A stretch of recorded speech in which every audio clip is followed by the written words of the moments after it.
How's it going? This is Jack Divine. Welcome back to another episode of Jacksnax. Today I'm coming to you from the beach house down in Bethany Beach, Delaware, and we're going to talk about estimated profit and how to solo over it effectively. So stick around and I'll break down what I played and how I approached this one. All right, folks, let's talk about estimated profit, okay? My take started at the bridge, which has a really cool progression, D minor to E7. Okay, so that's D minor. Okay, and that's coming down to this Dorian scale. Okay, and then we're going to come up into E. Kind of a E Phrygian dominant sound. If you want to go on an excursion. Granted, on the recordings and generally that part is kept pretty Spartan when played with the band. So just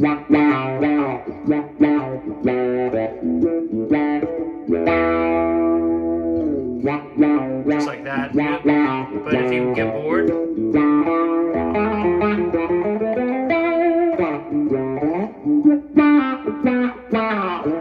big E chord.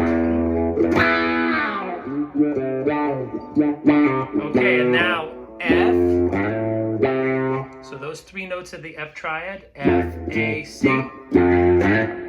Okay, then the A triad with an octave.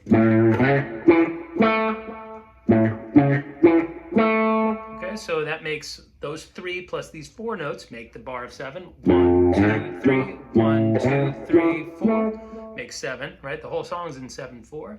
And it's swinging, it's shuffle, okay? Okay. Then we got this B minor to D minor. That's a little lick that happens here in live versions. You don't hear it on the studio.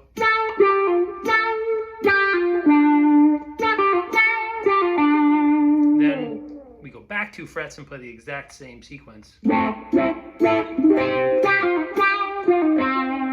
back another 2 frets to G. And then again, back 2 frets again, always with the minor chord. Except this time we come here and we put down into this little tiny, it's going to look like part of a C sharp chord with a third in the bass. And now we go, and that's a fragment of a B flat 7 chord. Okay, so all in the bridge is.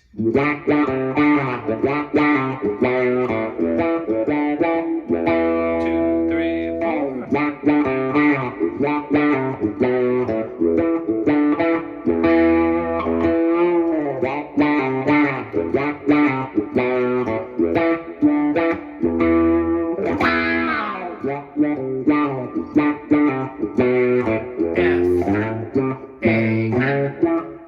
minor, D minor, A minor, C minor, G minor, B flat minor, F minor, C sharp, B flat.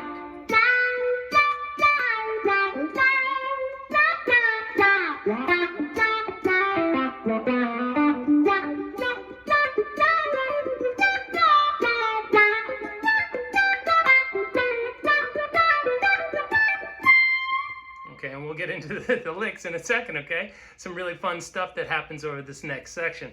So let's look at the harmony that we're playing over, okay? Simple enough. G, C, G, F, C, G.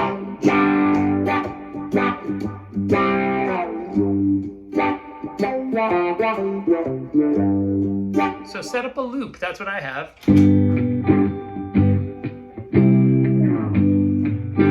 F, C, G, G, C, G, F, C. Okay?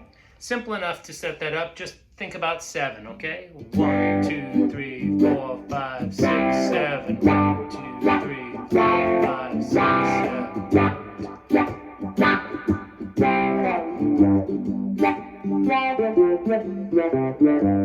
That kind of thing. Okay? Now, I do not try to play this song exactly like Garcia, although I am totally enamored with his approach and completely informed by it. I've come up with my own ideas around this tune, and but I do occasionally doff the cap to the maestro. So that first lick is definitely... Okay, so we're bending up from the 2 to the 3 over the G chord. Okay, then we tag the 5. Okay, and with the envelope follower, you really have to be mindful of your right hand picking pressure. Otherwise, what's the point, right? The whole point is to milk it.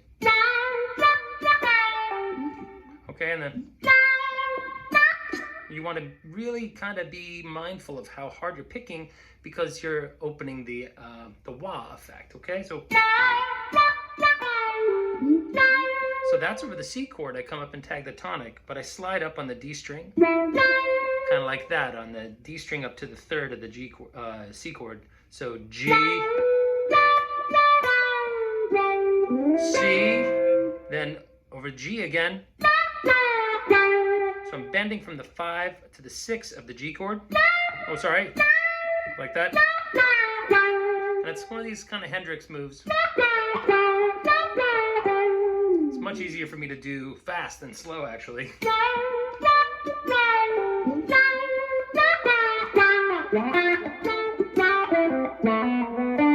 Okay, so that's...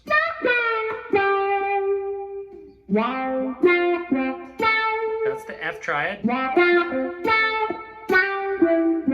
And you'll find a lot of glissing. Okay, and my deliberate use of a hammer-on to make the sound open and then close. So there's some notes that are deliberately muted, kind of like if you were playing with a trumpet with the plunger or something like that. You want to open and close it at strategic moments, okay? So really try to think about how that's happening.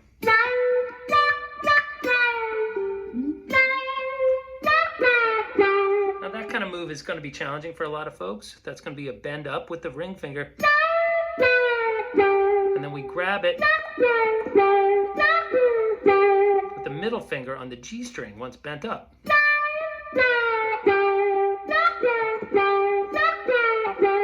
The idea is to give it that gliss.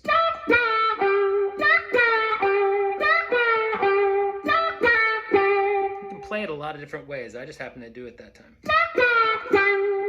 Okay, and then so a little glissy slide up, and then a 1 fret slide from F sharp into that G note over the C chord, and now into the G chord again. So we're coming off of this C chord shape of the G chord, and we're going, okay, that kind of effect.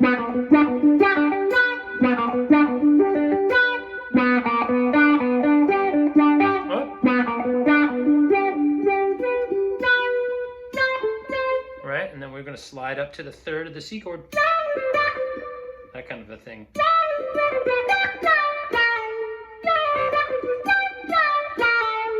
Okay, so it's a 3-note trill from the third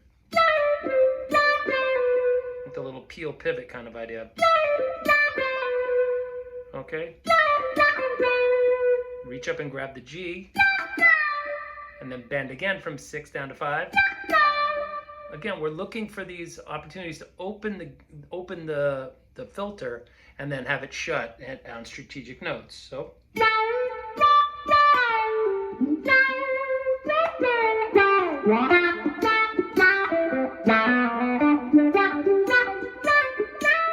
that's,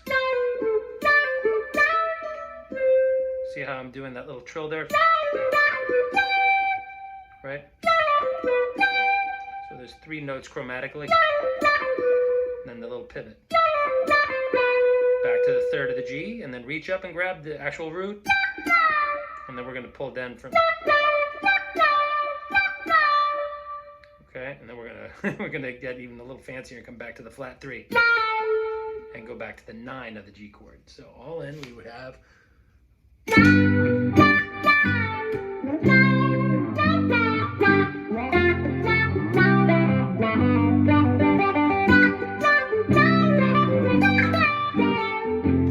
Sorry, I kind of lost pace there.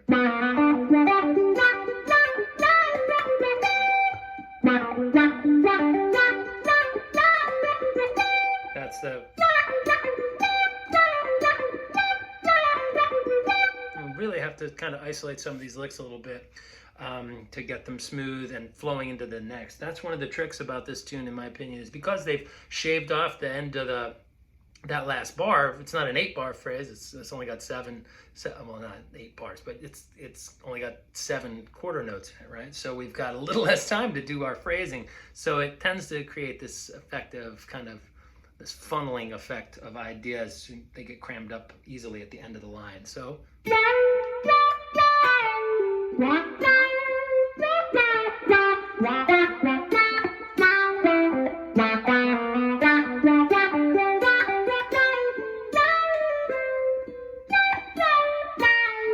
Okay.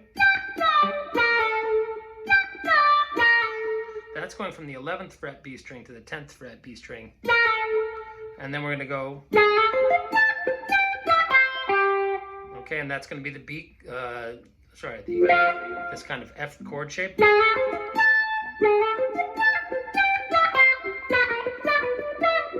So that's the little F, C. Okay. So G, C, G, F, C, G, C, G, then F, C. Okay, and so these are little arpeggio shapes. F, okay. That's a little C fragment. So if you don't know all of your shapes, your chord shapes as you play rhythm up and down the neck, it's going to make it harder for you to arpeggiate these things as single notes, right? But that's really all I'm doing, is playing out of a lot of chord shapes. That's a little like fragment of an F chord. And this is a fragment of again, a C chord. Okay, so that would be.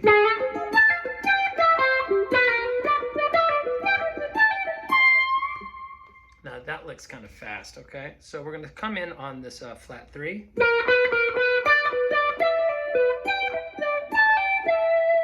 Okay, it's almost a little sequence that's coming up the G major pentatonic scale, utilizing this flat 3 as an approach note.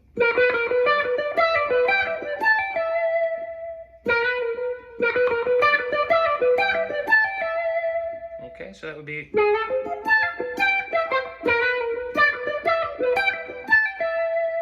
We're going to reach up and grab the C note and bend, and just give it a little hint, like that. Okay, so from the top we would have.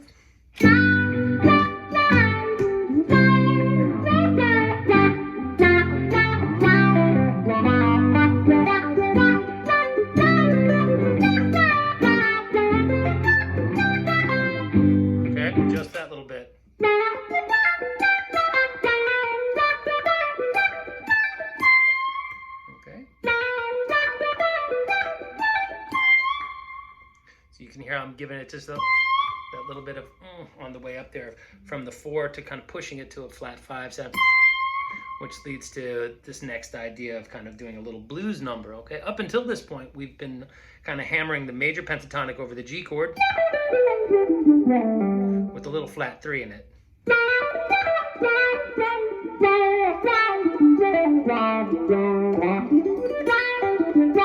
That sound, right? Coupled with, when we come to the section of the tune where we're going F, C, at that point we're arpeggiating. Okay, or we could think about it from a scale perspective as shifting to a more definitive mixolydian sound. But I tend not to break things into that necessarily, because I find if I think one mode over top of this whole section, I tend to kind of treat it more like I'm just covering the whole thing in a G mixo gravy, and I lose track of where the chords are. I do much better when I'm thinking about the rhythmic side of things. Like, what if I was playing rhythm guitar? What would I be thinking? I would be thinking G, C, G, F, C, G, C, G, F, C. Okay, and that's how I walk through these things, is I think chords, arpeggios, and then if I need to connect a chord shape or an arpeggio to another idea or a little melody, then I default to what I know to be the underlying scale structure that supports the whole song. But if you're sitting there playing G mixolydian, you're going to be playing this F note over top of that first chord, and it sounds weak. It doesn't sound good when you hear this. You gotta wait until you get to hear.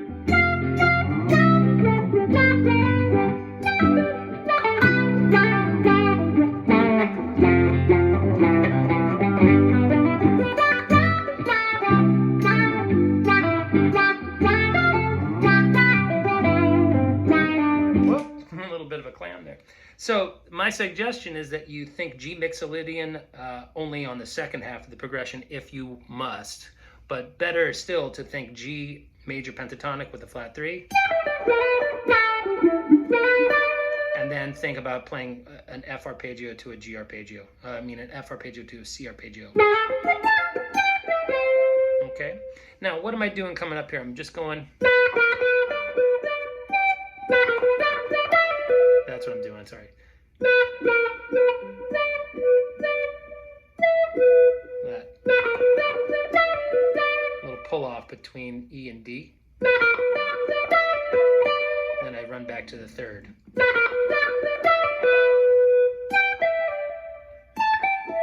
Okay, just coming up a sequence. And then grab that C on the downbeat of the C chord and bend up. 1, 2, 3, 4. 1, 2, 3, 4. That.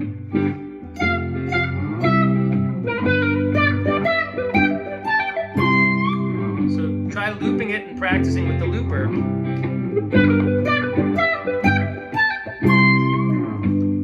Right?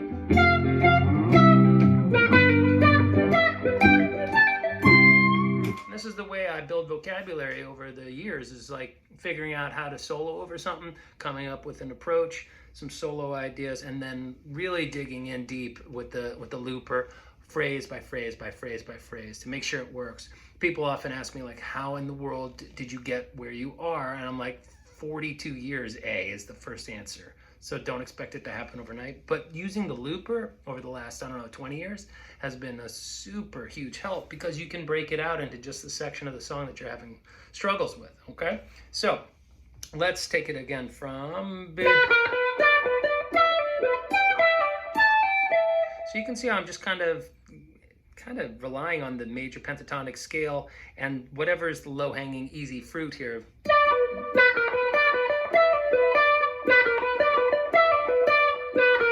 Okay, then. And then we come up and grab these other two notes. Okay.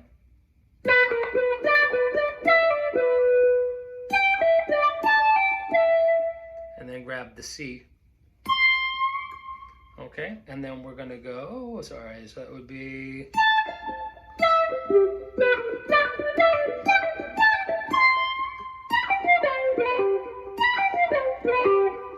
hammering on real fast, a little gliss into the third from flat 3. So that's B flat up to B natural. Finally using that G over the main G chord. Up until that point, I don't think I played an F rather over that G chord. Okay, decidedly bluesy sound. Okay, then sliding up into the F triad. So that's an F little partial chord. Okay, like that. So that's part of that's the 5th and the 3rd of our C chord. So F, C. Okay, so up until that point, let's see if I can play it.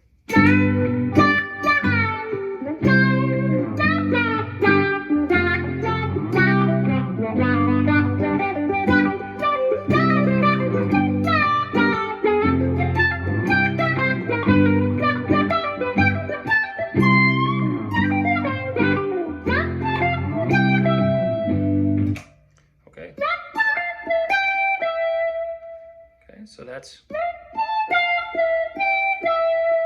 F, C, and then I'm going to come right back in on that same note. That's a quote from the recorded version when it's played on that digital Wii sound. That isn't Garcia playing the solo, but there's some good licks in there, so I stole that.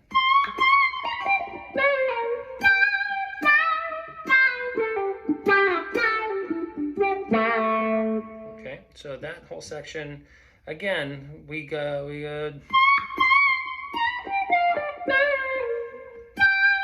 you really need to hit that last note hard so that you have enough on that B flat note to bend up into the 3rd.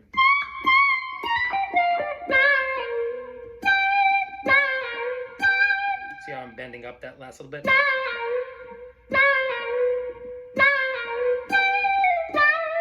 Okay, then a little 3-note trill and then a pull off back to E over the C chord, and then we bend up from 2 into 3 of that C. Right, so that would be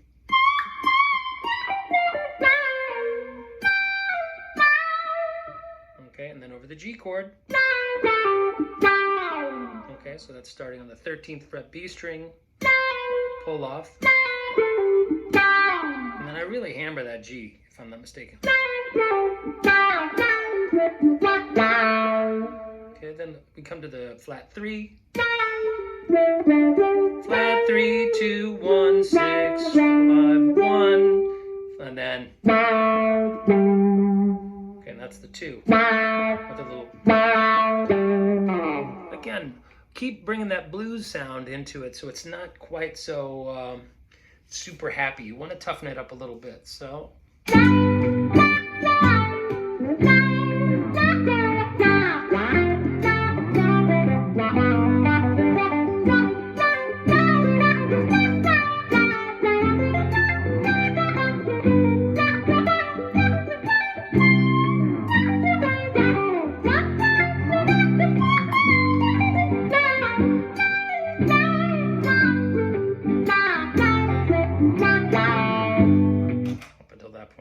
Okay, so that's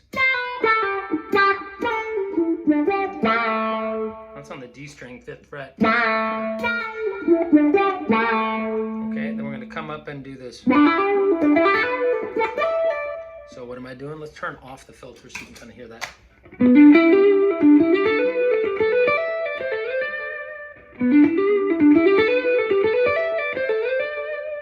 So basically straight G major pentatonic, starting from its 3rd, and we're going to go.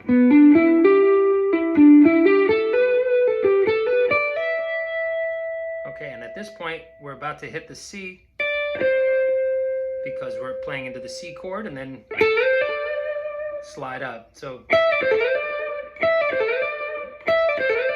you can hear the slide kind of creates some rhythm actually. Okay, so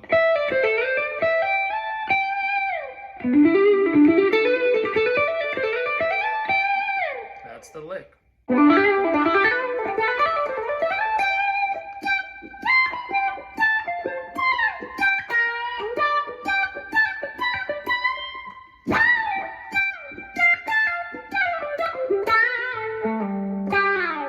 something akin to that.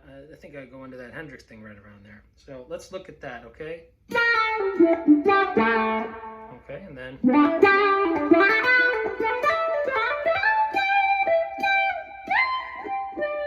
So it's tagging the C note up here at the top over the C note and into a little little arpeggio or triad. Then F triad, and then we start on the C note again when we change to the C chord, but rather than go, I'm going to make it sound like an arpeggio study. Sorry. Okay, that's our C arpeggio. We're going to do a peel and pivot thing. Something like that.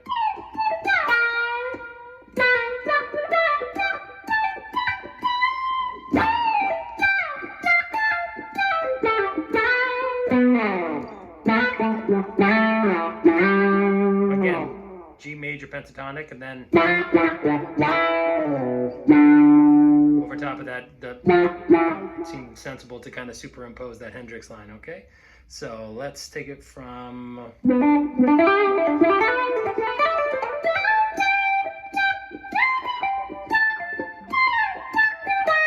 Sorry. So basically, I think I'm kind of murky at this point, but I think what I did was something like that. Okay, into the C chord, then a little blue note, and then back up. Get up to that C again, then bend from the 2 up to the 3 over the G chord, and rake through and make the envelope open up.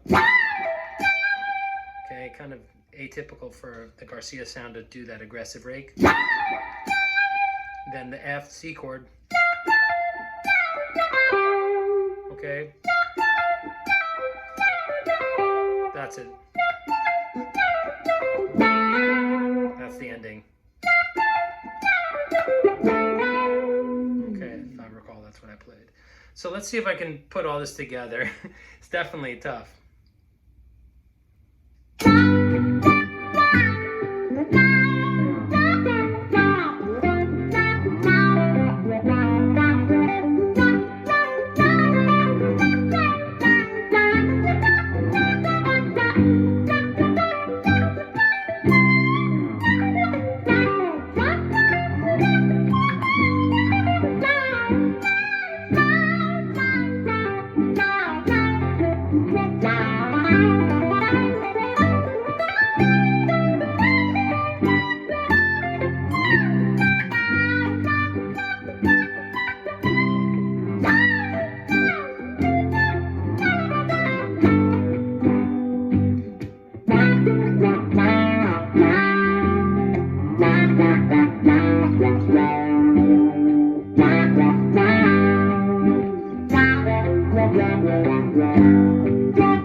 That, my friends, is all she wrote, or all I wrote. Okay, so the Hendrix quote again goes from 2 to 3 in octaves, and then we're going to do 3, 2, 1, 2, 6, 1, flat 7, 6, 5, 6, 3, 5, ba-da. So that's going to be E, D, A, G. So that's, what is that? 6, 5, 2, 1, 3, 4.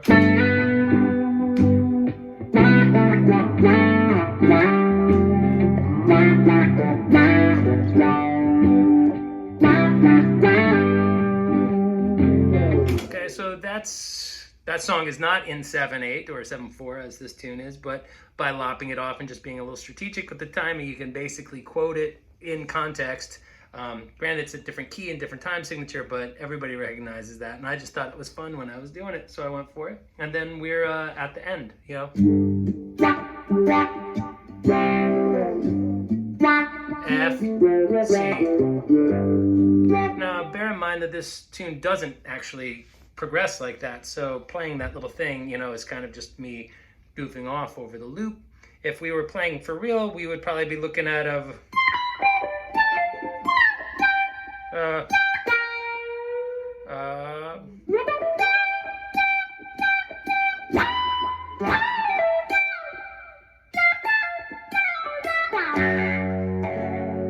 it returns to the verse to F sharp minor. So you want to think about one of these licks as your last lick. That's perfectly fine. So let's say you did.